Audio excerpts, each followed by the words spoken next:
What advantage, if any, is there for the Giants that their defensive coordinator knows Lamar Jackson and that offense as well as anyone possibly can?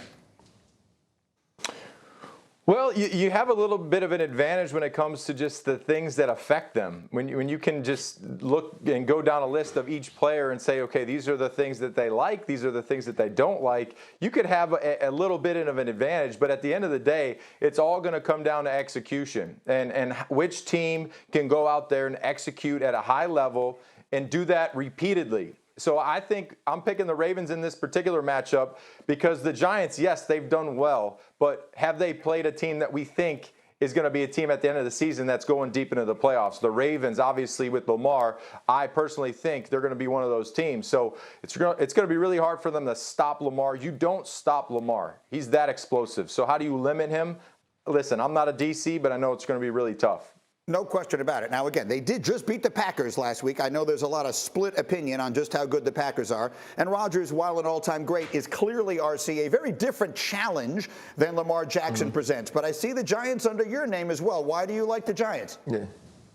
Well, one, I think the way that the Giants are playing offense, they're a team against the Baltimore Ravens that can find ways to score points, especially with Saquon Barkley being as explosive as he is and Brian Daboll doing the best he can to work pieces around what is an underwhelming wide receiver group. But I'm going to go to the defense. Here's what's first. When you're Wink Martindale, you spent the last years in training camp playing against Lamar Jackson, game planning against Lamar Jackson, having conversations with Greg Roman about how they want to use Lamar Jackson, how you would attack him, doing some of those self-scout things. Here's the other thing.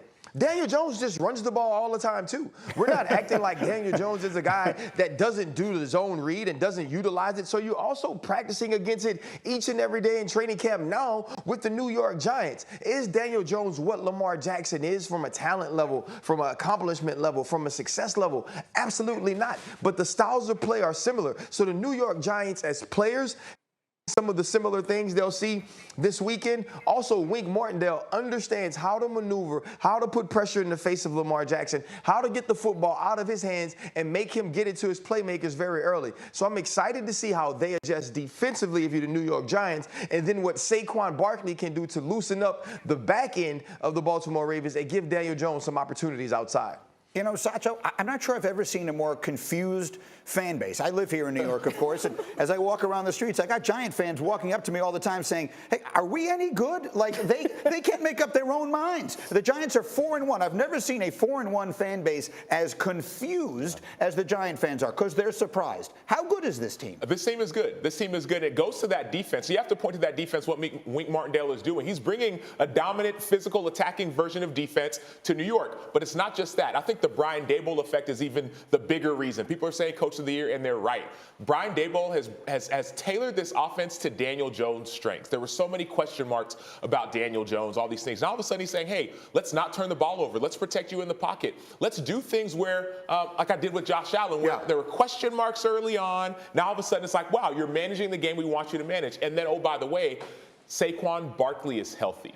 And so you get all those pieces together, you eliminate the mistakes. Now you've got a team that's being coached by a guy who knows how to win, offensive line that's significantly better, some guys who were brought over from Buffalo. Now you're starting to win games. So this team is not a fluke. The 4-1 record is not an accident. They were playing banged up last week. A lot of their starting receivers didn't travel, and they still won. And they won because their defense. And yet you like Baltimore in this one, and you like the Giants, Brooke. Why? I do, because coaching matters. Because not only does Wink Martindale have this edge with the defense, I think, I also really like what Brian Daboll's done, and I think you're seeing the way that his players are responding. And Isaiah McKenzie, who played with him in Buffalo, was talking to our good friend Elena Getzenberg, the Bills reporter, and he told her that Daboll is a guy who he holds you accountable, but he doesn't dress you down. He's not screaming at you. He's a guy that players want to play for. He's known for these just random FaceTimes. He has guys over at his house, and I think there is a huge buy-in. I mean, did you see the dancing in the locker room? I think, you know, maybe if the Giants win, we'll see Wink dancing in there with him. But to me, coaching is the difference in this one. And also, to your point, I do think that the Giants are a good team, but I also saw the Steelers go undefeated for a while in 2020, right? So it could be a little bit of a mirage. Yeah, I had a cup of tea in Buffalo. I spent a little bit of time in Buffalo towards the end of my career, and one of the few guys I connected with was Brian Daboll. You know, everyone knows the pregame meals night before the game. You're sitting down with your teammates and your friends and some coaches. I didn't know a lot of guys on that team. He was one of the dudes who literally sat down, asked about me, my wife, our kids, figuring out schools, all that kind of stuff. Right? Cool story. I ended up finishing up with Tampa Bay.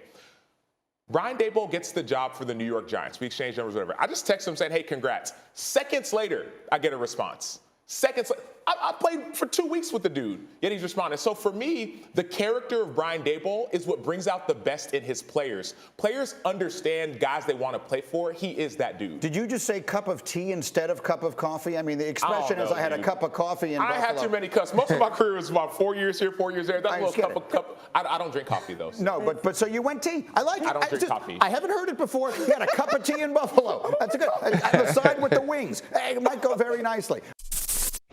Thank you for watching ESPN on YouTube. For live streaming sports and premium content, subscribe to ESPN+.